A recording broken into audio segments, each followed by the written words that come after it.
that part of the menu. In fact, they have like noodle dishes and things like that. But one of the things that I was really excited to see on the menu, which I really haven't seen elsewhere, is a Japanese style curry.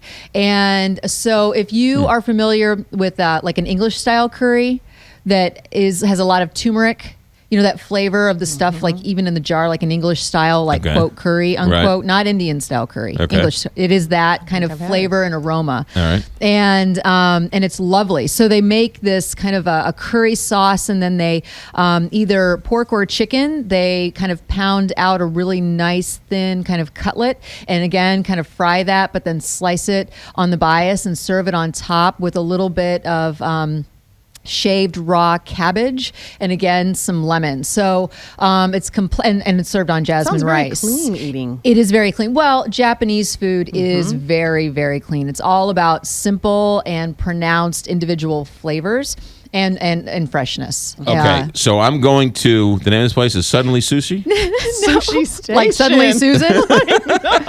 Sushi Station at 29 North Gore. Okay, if I were to walk in there, what would you recommend me order? Somebody who doesn't like sushi and is afraid of shellfish. Okay, well, honestly, they have a great veggie roll.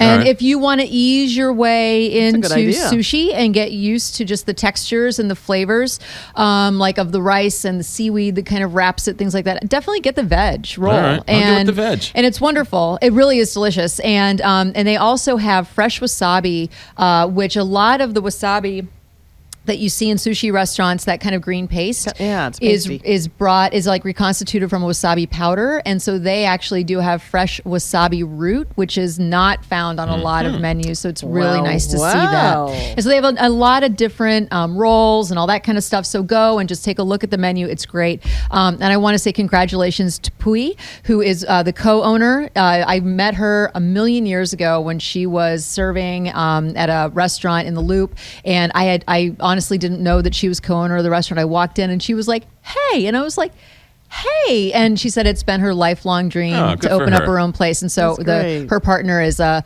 chef from LA who's come in to so he's in honor of that, the great story. I will go to Sushi Station. Thank you. And order the veg. Sit at the bar.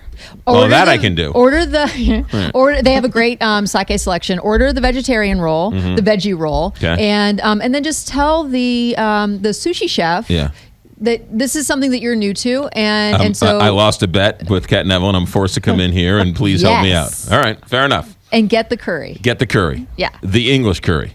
No, Japanese curry. The Japanese curry. I'm just letting you know, like the aroma is very similar to like that English style curry. Gotcha. All right. What's number 2? Number 2 is the Libertine, which is a very well-known, and well-loved spot. So they have a new chef in place, Matt Bessler, and he has been cooking for years and years and is very good friends with the proprietor, Nick Ludi. And so they have kind of revamped the menu, and I had a chance to go in and check things out. And so the new menu is terrific, and the cocktails are wonderful. The cocktails are being overseen by Ben Bauer, and there's some really creative stuff going on. So number 1, you definitely have to get the poutine. And so poutine is French fries with a gravy and cheese curds. And so it's a Canadian dish. Now we're talking. It's good stuff. I knew you'd like this. All right. So their version has foie gras. So it's a foie gras poutine. And so it's a foie gras gravy. There's a small foie gras lobe on top. And then the cheese curds are actually marcoute garlic cheese curds. There are some fresh kind of sweet peas on top. It is delicious. It's foie wonderful. Gras, is that goose? It's like duck liver or goose liver. Sounds very French. Yeah. It is very French. Well, Montreal is very French. Oui. Yes, oui. And so definitely it's wonderful stuff. And like when you pick up the French fries, like the cheese kind of stretches and that gravy is so rich and delicious. And really they call that what? It's they actually call it the foie gras Montreal, but it's poutine. Poutine. Yeah, Okay. Poutine. They also have some lighter things on the menu. They have an olive oil poached octopus niçoise salad. which is very, very good.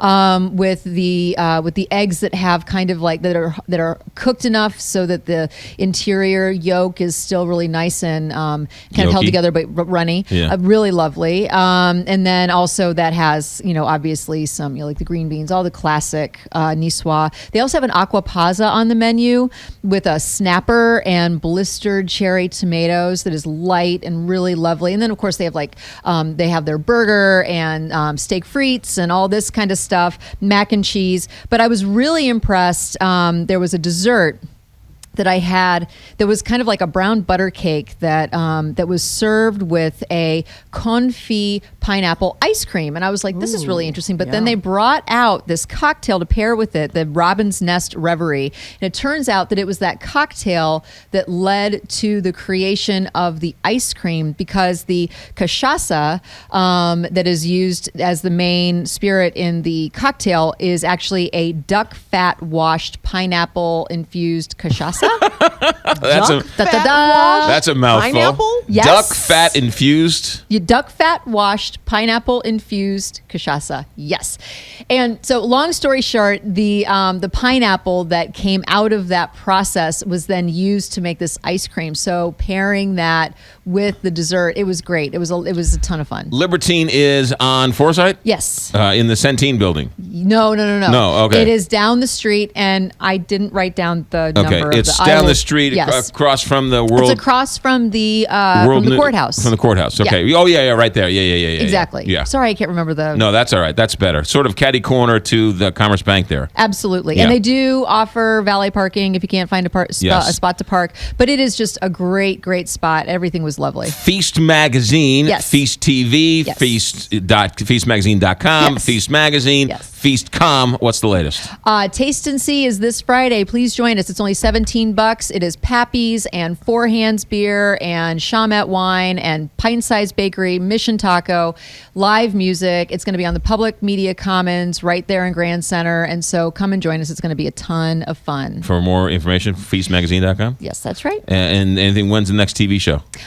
It will be debuting. It's the first Saturday of every month on Channel 9. It is a really good show. Thank you. So good. No, we're it is actually really going to good. be showing segments from the show. If you've never been to the Public Media Commons, it is amazing. And we're using these massive projectors. So all the folks that are highlighted in the event on Friday, we're going to be showing their segments so you can see the coverage of them, and we're going to interview them, and you can taste food from their restaurants. It's going to be a great event. Libertine in Clayton, and then Sushi Station in 10 Webster. times fast. Station. Right, exactly. In Old Webster. Yes. Feastmagazine.com. Thanks, Kat. Thank you.